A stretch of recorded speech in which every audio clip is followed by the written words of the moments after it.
ठीक है। तो आज हम लोग बात कर रहे हैं, आज हम लोग लास्ट टाइम हम लोग किस पे डिस्कस किए थे? लास्ट टाइम हम लोग डिस्कस किए थे acceleration, uniformly accelerated motion. When a body is moving with uniform acceleration, so motion will be called uniform accelerated motion. ठीक है। all different parameters like initial velocity, final velocity, its time consumed to reach one position to another position, and by changing of position we will conclude distance and displacements. These are some basic parameters which are used in our consideration. जो हम लोग करेंगे उसमें उसको use करेंगे। अब उसमें हम लोग ने जो बेसिक पैरामीटर्स देखे थे इससे पहले वाले टॉपिक्स में, वो था जैसे हम लोग बात करेंगे एक्स आई, इसको हम लोग क्या बोलते थे? Initial position, that is initial position. X F, that is final position. Final position, तो final position, initial position in general 99% cases में हम कब लेते हैं इनिशियल पोजीशन? ये सारा चीज टाइम का कहानी है। इनिशियल पोजीशन कब? जब टी बराबर क्या है? 99.9% केस में हम लोग इनिशियल पोजीशन तब लेते हैं जब इन जनरल जब बॉडी का टी बराबर 0 पर हम कंसिडर करते हैं। ठीक है। और जैसे जैसे टाइम बीतता है हम उसके बाद जो भी टाइम पे लेते हैं वो हमारा फाइनल पोजीशन होता है। टी बराबर टी टाइम पर, तो टी टाइम कुछ भी हो सकता है, 2 सेकंड भी हो सकता है, 4 सेकंड भी हो सकता है, 10 सेकंड भी हो सकता है। 0 सेकंड के अलावा जो भी टाइम है, मान लीजिए 0.1 सेकंड, तो वो भी फाइनल टाइम हो सकता है। हम उतने देर के लिए देख रहे हैं, उस पर डिपेंड करता है। तो इसीलिए ये फाइनल पोजीशन हुआ और हमें डेल्टा एक्स मिलेगा। डेल्टा एक्स क्या होता है? That is change in position, change in position, change in position, और इसी को हम डिस्टेंस भी कह सकते हैं और डिस्प्लेसमेंट का मैग्नीट्यूड भी लिख सकते हैं। समझ पाए? तो हमारे पास एक पैरामीटर कौन सा था? Initial position. Second parameter final position. इन दोनों के चेंज से हमें थर्ड पैरामीटर मिलता है, थर्ड फिजिकल क्वांटिटी। हम जब 11 का टॉपिक स्टार्ट कर देंगे पूरी बेसिक लेवल पर, तो हम लोग सबसे पहले पढ़ेंगे फिजिकल क्वांटिटीज के बारे में। तो फिजिकल क्वांटिटीज उस क्वांटिटीज को कहते हैं दो quantities which can be measured by different instrument और डिफरेंट मेजरमेंट इंस्ट्रूमेंट, जो हम लोग मेजर कर सकते हैं। जैसे मान लीजिए कि ये बेंच का लेंथ है, तो हम इस बेंच की लेंथ को मेजर कर सकते हैं क्या? By the help of measuring tape we can measure the length of this bench. कर सकते हैं। यदि इस बेंच के लेंथ को हम मेजर कर पा रहे हैं, तो जो डायमेंशन हम मेजर कर रहे हैं दैट इज लेंथ, मतलब डिस्टेंस। तो distance is a physical quantity because it can be measured, हो सकता है मेजर। अब उसी में इनिशियल पोजीशन, तो इनिशियल पोजीशन का यूनिट क्या होना चाहिए? मीटर। इनिशियल पोजीशन का यूनिट क्या होना चाहिए? मीटर। मान लीजिए कि हम अपने आप को एक पार्टिकल माने और ये रेफरेंस पोजीशन है, तो ये रेफरेंस पोजीशन से पार्टिकल इनिशियली कहां, कितने दूरी पर है? तो 2 मीटर पे है। सपोज मान लीजिए ये रेफरेंस पॉइंट है और रेफरेंस पॉइंट से इनिशियली बॉडी कितने दूरी पर है? 2 मीटर पे है। अब इसके बाद क्या हो रहा है कि बॉडी अब आगे अपना पोजीशन चेंज किया और चेंज करके इस पोजीशन पे आया, तो ये उसका फाइनल पोजीशन हुआ। तो फाइनल पोजीशन मान लीजिए कि 6 मीटर है, तो रेफरेंस पॉइंट से फाइनल पोजीशन कितना हुआ? 6 मीटर। और रेफरेंस पॉइंट से इनिशियल पोजीशन कितना हुआ? 2 मीटर। तो ये बेसिकली जो पोजीशन है इनिशियल और फाइनल, वो किस में मेजर हो रहा है? डिस्टेंस में, या फिर कह लीजिए मेजर हो रहा है मीटर में, तो उसका यूनिट मीटर हुआ, यानी लेंथ की बाइस हम बात कर रहे हैं। तो position vector basically length vector की तरह ट्रीट करता है वो, आगे हम लोग उसको देखेंगे अच्छे से। तो इनिशियली 2 मीटर और फाइनली 6 मीटर। तो आपसे पूछा जा सकता है कि इनिशियल पोजीशन और फाइनल पोजीशन का बॉडी का चेंज हुआ, बॉडी ने कितना डिस्टेंस ट्रेवल किया। ठीक है। तो हम क्या कैसे निकालेंगे? उसके लिए फाइनल पोजीशन माइनस इनिशियल करेंगे। तो फाइनल पोजीशन कितना था? 6, इनिशियल कितना था? 2, तो फाइनल माइनस इनिशियल तो कितना बचा? 4। तो 4 मीटर क्या रहा? डिस्टेंस, जो बॉडी ने डिस्टेंस ट्रेवल किया वो रहा। तो वो डिस्टेंस जो है फाइनल माइनस इनिशियल करने से हमें मिला। तो चूंकि ये डिस्टेंस है और डिस्टेंस का चेंज क्या देगा? डिस्टेंस ही देगा। 10 मीटर माइनस 2 मीटर क्या निकल के आएगा? 8 मीटर। 20 मीटर माइनस 5 मीटर निकल के क्या आएगा? 15 मीटर। तो जो क्वांटिटी निकल के आया वो भी किस में रहेगा? मीटर में। जैसे हमने क्या किया, हम गए दुकान में, हमने 10 kg चावल लिया, ठीक है, और उसमें से हमें चावल ठीक नहीं लगा तो मैंने कुछ चावल कंज्यूम किया, बाकी उसको रिटर्न बैक कर दिया। तो रिटर्न बैक करते समय वो मेजर किया तो उसको मिला 8 kg। तो 8 kg जो मिला फाइनली, इनिशियली कितना था 10 kg। तो जो चेंज निकल के आया वो भी क्या क्या रहा, मास ही रहा ना, किसका, उस चावल का। तो पहले था 10 kg, अब कितना है 8 kg। तो जो 2 kg जो निकल गया वो राइस ही तो था, और उसका यूनिट क्या था केजी, तो जो हमने उसको कंज्यूम किया। बात समझ पा रहे हैं? ये बेसिक फंडामेंटल टॉपिक्स चल रहे हैं जिसमें कि आप एक ये चेंज इन पोजीशन को हम लोग इसमें भी इसका यूनिट क्या लेंगे, मीटर। इसका यूनिट क्या रहेगा, मीटर। इसका यूनिट क्या रहेगा, मीटर। उसके बाद हम लोग बात करते थे इसी में स्पीड का। तो स्पीड बराबर डिस्टेंस बाय टाइम। तो डिस्टेंस कैसे मिल रहा है, चेंज इन पोजीशन से। तो चेंज इन पोजीशन से हमें डिस्टेंस मिला, और वो चेंज पोजीशन होने में जो टाइम लगा उसको हमने क्या बोला, चेंज इन टाइम। उसके रेशियो से हमें क्या मिला, स्पीड मिला। और उसके बाद वेलोसिटी। तो वेलोसिटी और स्पीड में एक मेजर डिफरेंस क्या है, यहां डेल्टा एक्स जो होगा ये डिस्प्लेसमेंट होगा, और यहां जो डेल्टा एक्स है ये क्या होगा, डिस्टेंस होगा। तो डिस्टेंस बाय टाइम से हमें स्पीड मिलेगा, डिस्प्लेसमेंट बाय टाइम से हमें वेलोसिटी मिलेगा।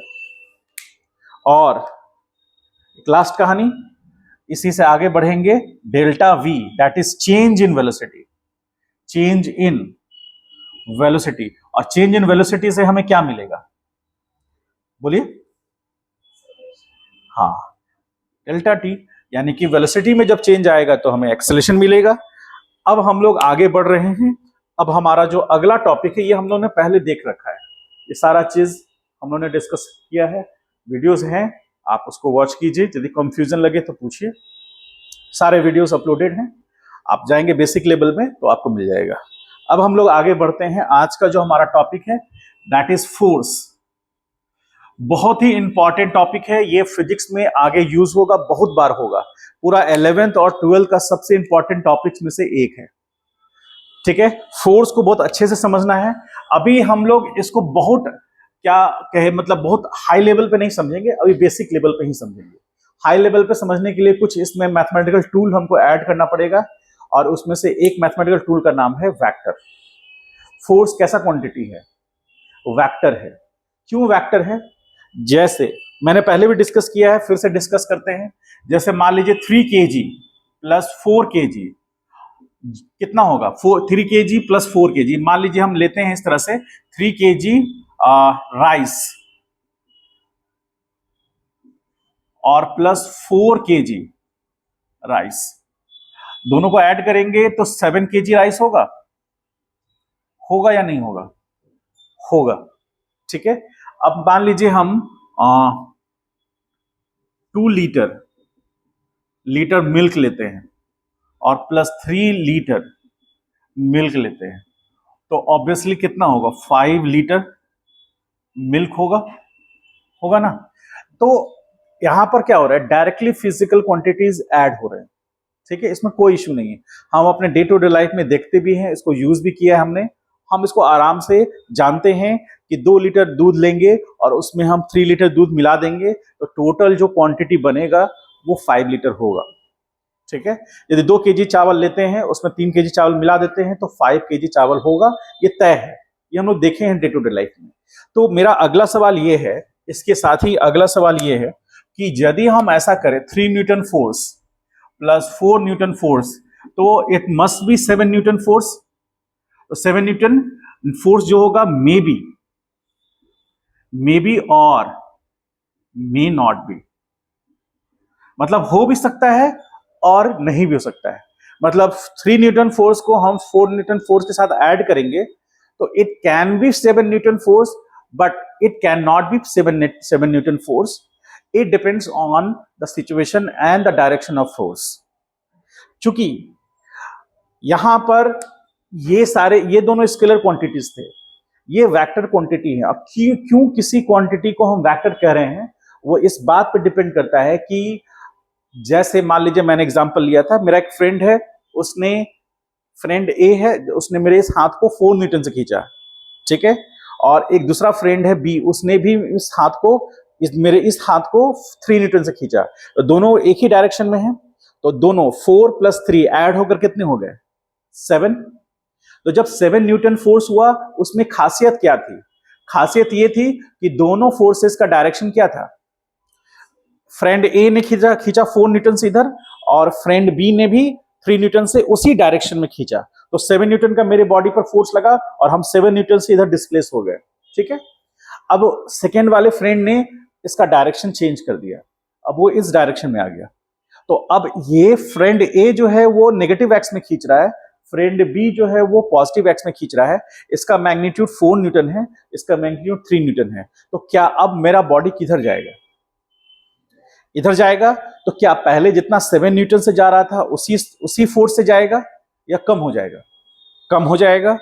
तो कौन ऐसा फैक्टर था जो कि उसको कम कर दिया? जबकि बॉडी पे तो पहले भी 7 न्यूटन लग रहा था, अभी भी 3 + 4 लग रहा है, पहले भी 3 + 4 लग रहा था, अभी भी 3 + 4 लग रहा है। अब मान लीजिए जो सेकंड फ्रेंड है, तीसरा केस बताते हैं, पहला केस हो गया, सेकंड केस हो गया, अब थर्ड केस है जिसमें ये 4 न्यूटन लगा रहा है और ये फ्रेंड भी अपना मैग्नीट्यूड बढ़ा लिया, उसने भी 4 न्यूटन लगाना शुरू कर दिया, तो दोनों ने 4 न्यूटन लगाया, तो अब मेरा बॉडी किधर जाएगा? 0 हो जाएगा। इसका मतलब 4 + 4 0 हो जाएगा, ठीक है। तो यदि आपको यहां पर कहीं ऐसा लिखा नजर आए 4 न्यूटन + 4 न्यूटन तो = 0, ये पॉसिबल है क्या? पॉसिबल है। और 4 न्यूटन + 4 न्यूटन = 8 न्यूटन, क्या ये पॉसिबल है? बोलो। तो दोनों सिचुएशन पॉसिबल हैं। एक सिचुएशन में ये है, एक सिचुएशन क्या कह रहा है कि एक आदमी ने, एक फ्रेंड ने 4 न्यूटन इधर लगाया, दूसरे फ्रेंड ने भी 4 न्यूटन इधर लगाया, दोनों का डायरेक्शन सेम है, इसलिए नेट फोर्स बॉडी पे कितना एक्ट किया? 8 न्यूटन, ये वाला, ठीक है। अब एक फ्रेंड ने अपना डायरेक्शन बदल लिया, इधर फ्रेंड ने लगाया 4 न्यूटन, इधर फ्रेंड ने लगाया 4 न्यूटन, तो नेट फोर्स बॉडी पर पहले भी 4 + 4 लग रहा था, अभी भी 4 + 4 लग रहा है, बस इसका डायरेक्शन चेंज हो गया है, तो नेट फोर्स क्या हो गया? 0। तो ये वाला केस आ गया। इसका मतलब ये हुआ कि मैग्नीट्यूड, इस पर्टिकुलर केस में सिर्फ मैग्नीट्यूड काम नहीं कर रहा है, कोई और फैक्टर है जो कि इसके रिजल्ट पर इफेक्ट डाल रहा है। इसमें कोई फैक्टर नहीं है। 3 kg + 4 kg राइस को ऐड करेंगे तो 7 kg राइस होगा ही होगा, कोई एक्सटर्नल फैक्टर नहीं है इसमें। आप उसमें डायरेक्शन कुछ भी बदलिए, कोई फर्क नहीं पड़ता है। मतलब 3 kg राइस को आप ऐसे गिराइए, 4 kg राइस को आप उधर से घूम करके ऐसे गिराइए, वो जब भी ऐड होगा तो 7 kg होगा ही होगा, होगा ना। दुकान में कभी गए हैं? दुकान में मान लीजिए आप 2 लीटर दूध लेने के लिए गए, ठीक है, मान लीजिए कुछ काम पड़ा घर में, मम्मी ने बोला कि 2 लीटर दूध ले आओ, तो आप गए दूध लाने। तो कभी आप दुकान वाले से बोले हैं कि सुनिए, आप जो ये 2 लीटर दूध दे रहे हैं, मुझे इस डायरेक्शन में नहीं चाहिए, मुझे साउथ डायरेक्शन में चाहिए, तो वो क्या करेगा? आपने फिजिक्स पढ़ा, आपने सोचा कि नहीं, इस बार ना नॉर्थ डायरेक्शन में मुझे दूध नहीं लेना है, साउथ डायरेक्शन में लेना, हो सकता है मैग्नीट्यूड पे असर पड़े। तो दुकान वाला बोलेगा कि भैया आप थोड़ा सा मेंटली डिस्टर्ब हो गए, ठीक है, बगल में ही हॉस्पिटल है सरकारी, चेकअप करा लीजिए। कहेगा कि नहीं कहेगा? तो कहने का मतलब यह है कि आप किसी भी डायरेक्शन में 2 लीटर दूध लीजिए, मैग्नीट्यूड पर कोई इफेक्ट नहीं पड़ेगा। लेकिन ये चीज वेक्टर क्वांटिटीज के साथ नहीं होता। वेक्टर क्वांटिटीज में मैग्नीट्यूड तो होता ही है, उसका डायरेक्शन बहुत बड़ा इफेक्ट रोल प्ले करता है, जो मैंने अभी आपको फिजिकली करके दिखाया। और ये होता भी है, आप अपने फ्रेंड्स के साथ खेलेंगे तो उसमें देखेंगे कि कुछ फ्रेंड्स आपको इधर खींच रहे हैं, कुछ फ्रेंड इधर खींच रहे हैं, यदि दोनों का मैग्नीट्यूड बराबर है तो आप खड़े हैं, और यदि मान लीजिए किसी फ्रेंड के ग्रुप ने ज्यादा फोर्स लगा दिया तो आप उधर डिस्प्लेस हो जाएंगे। तो ये चीजें ये बताता है कि 4 Newton + 4 Newton can be 0 and 4 Newton + 4 Newton can be 8 Newton also, ठीक है। तो बेसिकली होता क्या है, इसमें रिजल्ट आ गया फोर्स का डायरेक्शन का इफेक्ट आ गया, इसमें कोई डायरेक्शन का इफेक्ट नहीं है। तो इसीलिए ऐसे क्वांटिटीज को हम क्या मानते हैं? इस टाइप के क्वांटिटीज को हम लोग मानते हैं स्केलर क्वांटिटी पढ़ा होगा आपने, स्केलर के बारे में पढ़ा है ना। तो स्केलर क्वांटिटी के पास सिर्फ क्या होता है, मैग्नीट्यूड। मैग्नीट्यूड होता है, डायरेक्शन उसके पास नहीं होता है। होता है क्या, सिर्फ मैग्नीट्यूड होता है, डायरेक्शन उसके पास नहीं होता है, इसलिए डायरेक्शन पर मैंने क्रॉस मार दिया। ठीक है, अब हम बात करें इसकी, तो यहां पर ये जो क्वांटिटी है ये कैसा क्वांटिटी है, फोर्स है। ये कैसा क्वांटिटी है, वेक्टर है ना, वेक्टर क्वांटिटीज है। तो वेक्टर क्वांटिटीज के पास मैग्नीट्यूड होता है क्या, और डायरेक्शन होता है क्या, मैग्नीट्यूड भी होता है, डायरेक्शन भी होता है ना। इसीलिए इसके अलग अलग रिजल्ट्स आते हैं सेम कंडीशन में, मतलब सेम मैग्नीट्यूड को हम ऐड करेंगे, कभी कभी सब्ट्रैक्ट भी करना होता है, वो हम लोग देखेंगे जब हम लोग वेक्टर पूरा डिटेल में पढ़ेंगे। अभी जो आपको मेजर लेवल पर समझना है, जो बेसिक लेवल पर समझना है, वो है कि स्केलर क्वांटिटीज में ऐड करने से कोई फर्क नहीं पड़ता, उसका मैग्नीट्यूड फिक्स रहेगा। वेक्टर्स में ऐड करने पर इफेक्ट आता है क्योंकि उसका एक डायरेक्शन होता है। ठीक है, तो अब हम लोग जो भी फिजिकल क्वांटिटीज की बात कर रहे हैं, वो फिजिकल क्वांटिटी किस कैटेगरी में है, ये वेक्टर में है। तो वेक्टर में है तो हमको मैग्नीट्यूड को भी ध्यान देना होगा और डायरेक्शन को भी ध्यान देना होगा। ठीक है, तो अब हम लोग इसमें आगे बात करते हैं, जब फोर्स किसी बॉडी पे लगता है, तो जैसे मान लीजिए सपोज करें कि एक ग्राउंड सरफेस है। आप लोग जो 9th क्लास में पढ़े हैं बस वही हम पढ़ा रहे हैं, उसी को रिकॉल करा रहे हैं, उसी में थोड़ा बहुत ऐड कर रहे हैं। ऐसा जो मैंने बताया था शायद आपने नहीं देखा होगा, पढ़ा होगा, यदि पढ़ा होगा तो अच्छी बात है। ठीक है, तो मान लीजिए कि एक ब्लॉक, इस ब्लॉक का मास m बराबर 20 kg। ठीक है, एक ब्लॉक है जो कि ग्राउंड पे रखा हुआ है, रेस्ट किया हुआ है, ये ग्राउंड हो गया, और इसका मास कितना है, 20 kg है। अब आपसे क्वेश्चन ये है कि क्या आप बता सकते हैं, क्वेश्चन को ध्यान समझिए, क्या आप बता सकते हैं, can you explain the different forces which is acting on the body where block is our considerable body. हमने बॉडी किसको माना, सिस्टम किसको माना है, ब्लॉक को। तो ब्लॉक पर लगने वाले फोर्सेस बता सकते हैं, उसका मैग्नीट्यूड और डायरेक्शन दोनों आप लोग 9th क्लास में पढ़ चुके हैं। 20 कैसे कह सकते हैं, अभी तो मूव करने की बात ही नहीं है, अभी तो बॉडी रेस्ट पर है। अब मेरा सवाल सिंपल इतना ही है कि बॉडी, ग्रेविटेशनल फोर्स लग सकता है, वेरी गुड। तो अभी डाउनवर्ड डायरेक्शन में mg लगेगा जो ग्रेविटेशनल फोर्स होगा, और कोई फोर्स लगेगा ब्लॉक पर, फ्रिक्शन फोर्स क्यों लगेगा, बॉडी मूव करेगा तब तो लगेगा। फ्रिक्शन फोर्स किसको कहते हैं, friction force basically a force which act on a body when there is relative motion between two different surfaces. If there is no relative motion between two different surfaces, friction force will not come into feature. Friction force हमारे ध्यान में नहीं आना चाहिए, क्यों, जब relative motion होगा तो फ्रिक्शन लगेगा, यदि रिलेटिव मोशन नहीं है तो फ्रिक्शन नहीं लगेगा। समझे, जैसे हम चलते हैं तो ध्यान से देखिए, पैर को हम पीछे क्या कर रहे हैं, इस फर्श पे हम पीछे फोर्स लगा रहे हैं, और फ्रिक्शन किधर का एक्ट कर रहा है, हम फोर्स लगा रहे हैं नेगेटिव एक्स में, फ्रिक्शन रिएक्शन के तौर पे हमें आगे फोर्स दे रहा है, और जिस कारण से हम आगे चल पा रहे हैं। ठीक है, एक्शन रिएक्शन पेयर है, आगे हम बताएंगे आपको अच्छे से। तो फ्रिक्शन कब एक्ट होता है, जब there is tendency of relative motion between two surfaces, और there is relative motion between two different surfaces, तो उनके बीच में एक्ट करता है। लेकिन अभी जैसे ये ब्लॉक की बात करें फोर्सेस पर, तो एक तो उसका वेट लगा, ग्राउंड सरफेस है, ग्राउंड है ना, तो ग्राउंड इस ब्लॉक पर फोर्स लगाएगा कि नहीं लगाएगा। तो ग्राउंड जो इस बॉडी पर फोर्स लगाएगा उसका डायरेक्शन अपोजिट होगा, ये normal force on the block कह सकते हैं क्या, ऐसा होगा, ऐसा नहीं फील कर पा रहे हैं तो ध्यान से समझिए।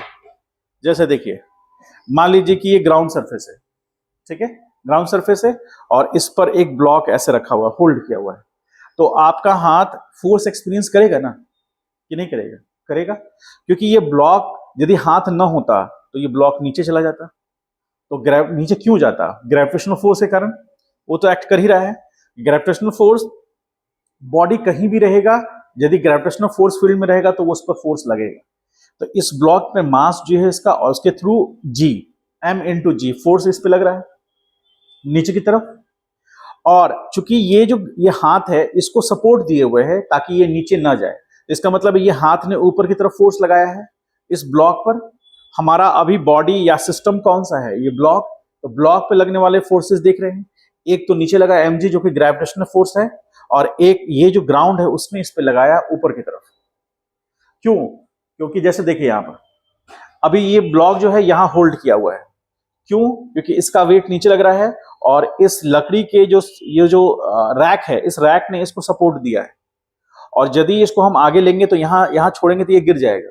क्यों? क्योंकि वहां पर रैक ने सपोर्ट नहीं दिया। वहां एन क्या हो गया? जीरो। एन जीरो होने से क्या हुआ? mg डोमिनेट कर जाएगा। ठीक है, mg डोमिनेट कर जाएगा और ये ब्लॉक नीचे चला जाएगा। तो ब्लॉक को नीचे जाने से रोक कौन रहा है? ग्राउंड।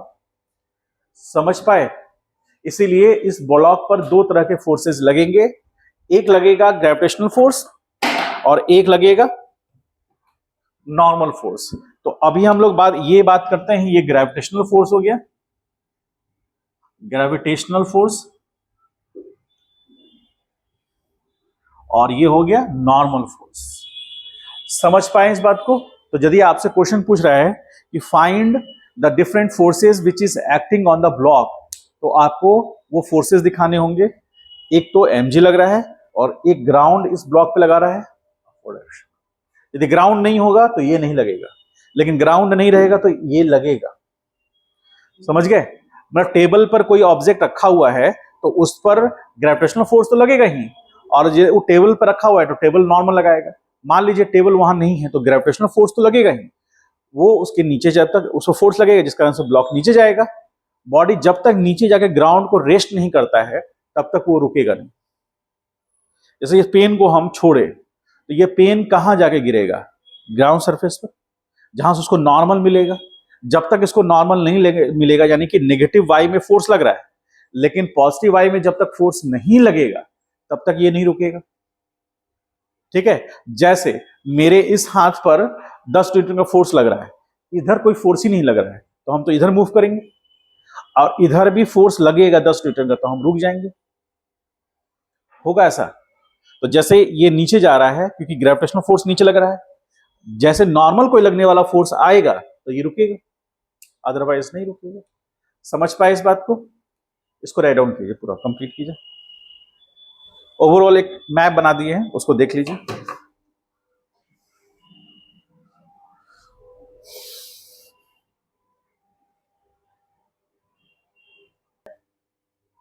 एक पॉइंट बताएगा पुलिंग एक्शन क्या है और दूसरा पॉइंट बताएगा कि पुशिंग एक्शन क्या है। तो मान लीजिए इसका सेंटर पॉइंट है, इसको हम लोग सेंटर ऑफ मास बोल सकते हैं क्या? Centre of mass of the body कह सकते हैं क्या? सेंटर ऑफ मास क्या होता है? The centre point, a particular point where we can assume the whole mass of the body is concentrated. Concentrated मान सकते हैं। ह्यूमन बॉडी का सेंटर ऑफ मास कहां है? नाभि। ठीक है, तो उसी तरह कोई भी बॉडी है उसका जो शेप एंड साइज है, जो ज्योमेट्रिकल ओरिएंटेशन है, उस पर वो डिपेंड करता है उसका सेंटर ऑफ मास कहां पर है। तो जैसे मान लीजिए इस कार का सेंटर ऑफ मास वहां है, तो हम ये मान के चल रहे हैं कि यदि हम कोई एक्सटर्नल फोर्स लगाते हैं इस डायरेक्शन में, तो ये जो फोर्स होगा इसको F1 मान लीजिए कहते हैं, तो ये कौन सा फोर्स होगा? ये बॉडी को पुल कर रहा होगा या पुश कर रहा होगा?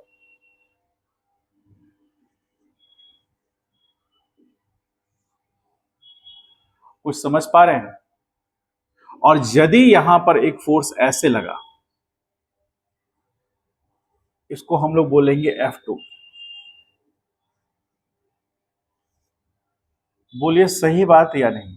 जैसे छोटे बच्चे में, जब आज से कई हजार साल पहले आप छोटे बच्चे थे, तो छोटे बच्चे में क्या था कि आप ना अपने खिलौना को रस्सी से बांध लिए, छोटा सा प्लास्टिक का खिलौना या फिर थोड़ा सा ऐसा खिलौना या घोड़ा गाड़ी छोटा सा, उसको रस्सी से वहां बांध लिए, अब पकड़ के ऐसे खींच रहे हैं आप इसको। ऐसा किए हैं कभी? किए ना? तो आप खींच रहे हैं मतलब हिंदी वर्ड है वो खींचना, और उसका मीनिंग क्या हुआ? पुल। आप पुल कर रहे हैं। तो पुल करने के लिए बॉडी को अपनी तरफ खींचना होगा। मतलब आप जो जो जो ऑब्जर्वर है, जो कि बॉडी पर फोर्स लगा रहा है, वो बॉडी पर अपनी तरफ फोर्स लगाएगा। मतलब फोर्स का डायरेक्शन ऑब्जर्वर की तरफ होगा। ठीक है? तो उसको हम लोग क्या बोलेंगे? पुल बोलेंगे।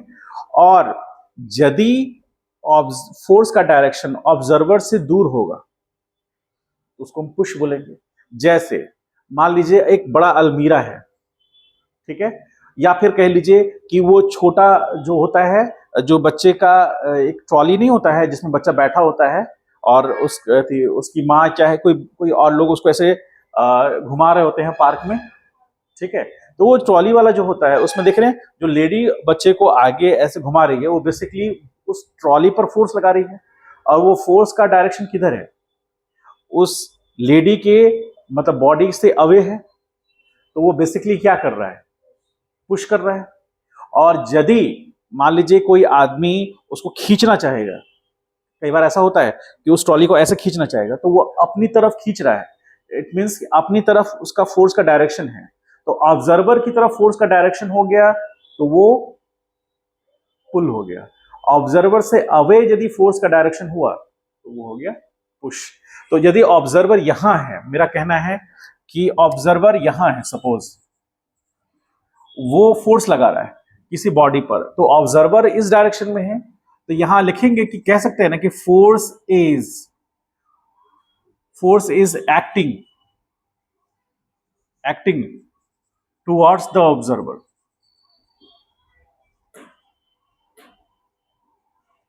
तो यदि ऑब्जर्वर की तरफ है तो पुलिंग फोर्स होगा, और यदि ऑब्जर्वर से दूर है तो यहां क्या होगा? फोर्स इज एक्टिंग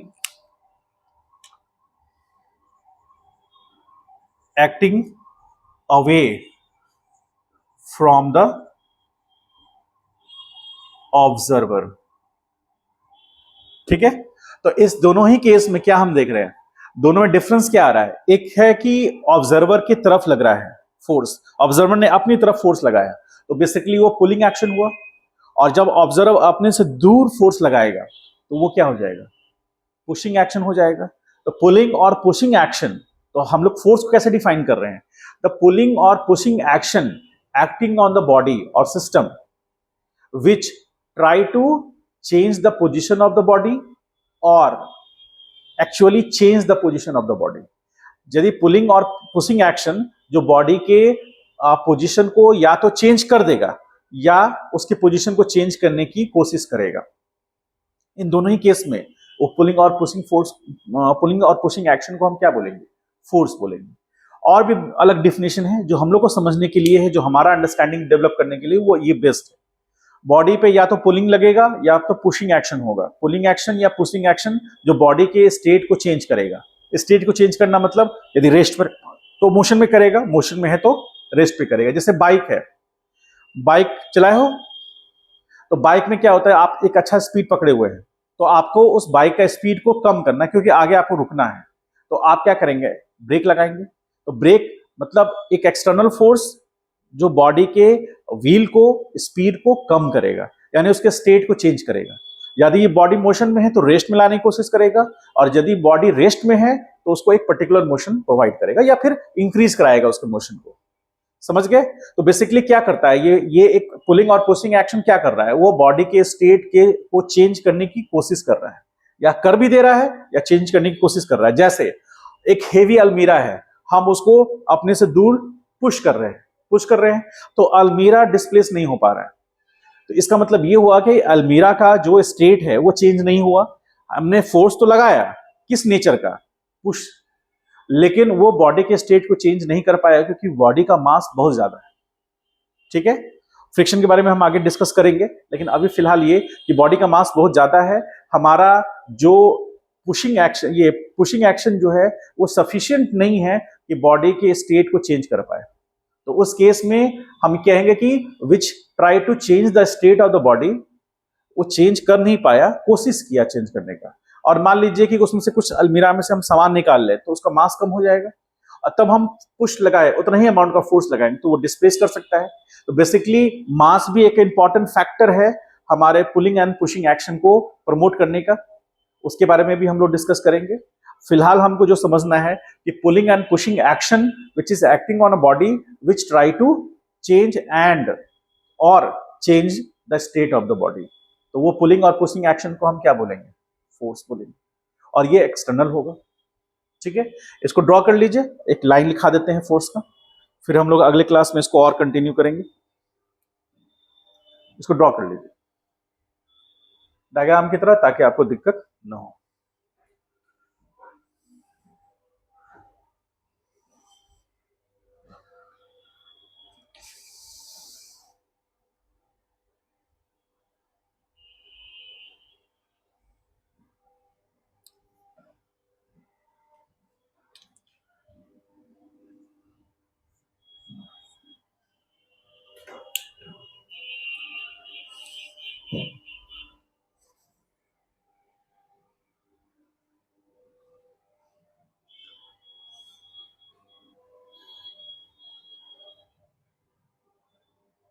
स्टेटमेंट लिख लीजिए, डिफिनेशन लिख लीजिए। द पुलिंग और पुशिंग एक्शन, पुलिंग और pushing action acting on a body,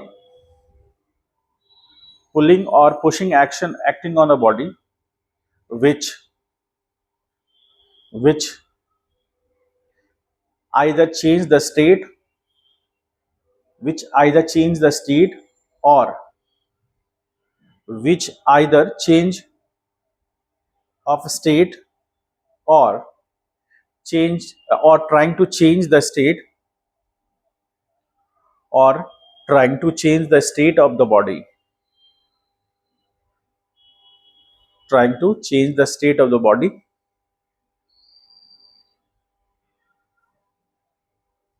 that action is called force. That action is called force. Line में साफ लिख लीजिए, it is a vector quantity and its magnitude is Newton. Sorry, its unit is Newton.